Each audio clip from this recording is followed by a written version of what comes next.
বাপ নাহিদ আলী, কি হয়েছে মা? ঘরের পেছনে ওল গাছ আছে, ওলটা তুলে দাও। এখন আবার ওল কি করবা মা? তোমার সেজ মারা মারা মুরগি দিয়ে একটা ফ্রিজে রেখে দিলাম, তাই রাইনবো ওই ওল দিয়ে।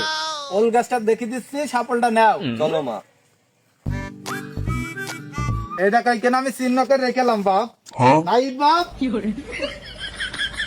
ওলটা তো ভালোই মোটা হয়েছে মা। এই না ওলটা, চলো আনবা তুমি এখন।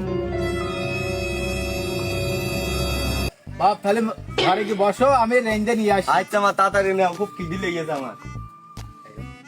ওলটা খুব মোটা আছে, নাহিদ খেয়ে ছেলে শান্তি পাবিনি।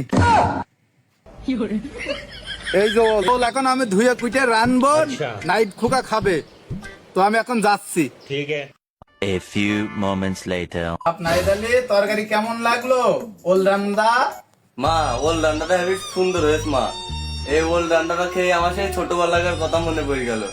এই ছোটবেলায় যে চাচাদের সাথে কত সুন্দর করে খাতাম আগে। এখন বড় হয়ে গেছি তো, এখন আর খাওয়া হয় না, কাজ কামে ব্যস্ত থাকি। মাঝে মাঝে মা খাইও, আমার খুব খাতি মন চাই। বাপ খাওয়াবো, ঠিক আছে? তুমি ছাড়া আর আমার কিডা আছে বলো? হ্যাঁ মা।